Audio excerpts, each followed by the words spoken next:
Appraisal of REO and foreclosure properties. Chapter 2, Instruments used in foreclosure, page 22. Deed in lieu of foreclosure.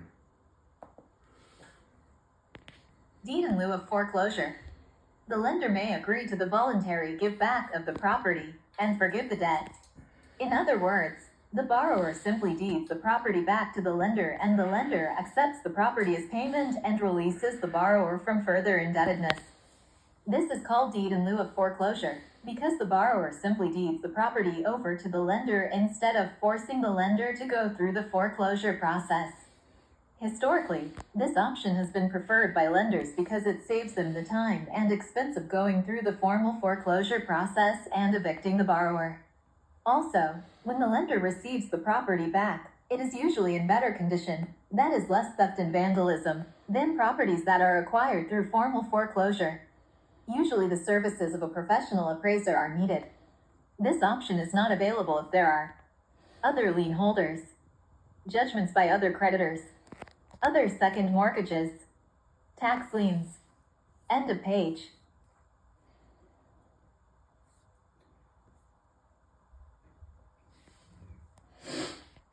Real-life example. The importance of involving an appraiser somewhere in the default process can best be demonstrated with a real-life example. This was an actual situation that occurred several years ago. I had been engaged to appraise the property for a local bank. The borrower had defaulted on the mortgage, and the bank agreed to take the property back as a deed in lieu of foreclosure. Because the outstanding mortgage balance was relatively low, the bank decided not to have the property appraised prior to accepting the deed in lieu.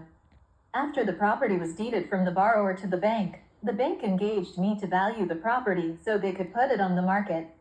The decision not to have the property appraised prior to acquisition turned out to be a costly mistake.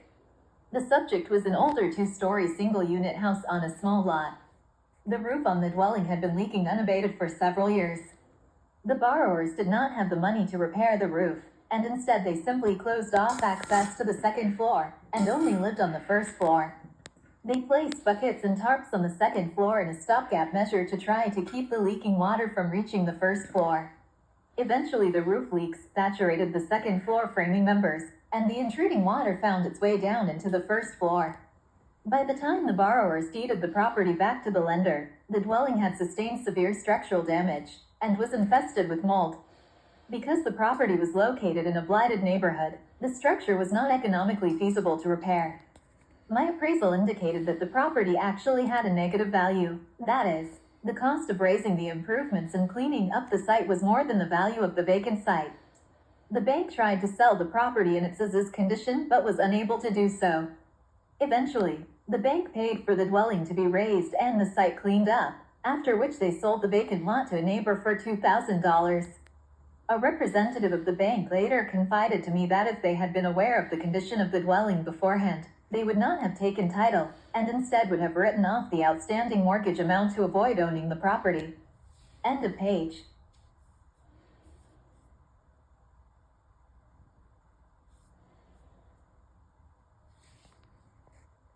Chapter summary. In this chapter, we started by discussing an overview of the loan process. We defined different legal documents that establish mortgages and deeds of trust, along with instruments that spell out the contractual obligations of the parties involved in the contract. Next, we stressed the willingness of lenders not to move into foreclosure, and took a look at 8 loan workout solutions. Many of these attempts to stop the foreclosure process require the services of an appraiser somewhere in the process. Now it's time for your next end of chapter quiz. End of page.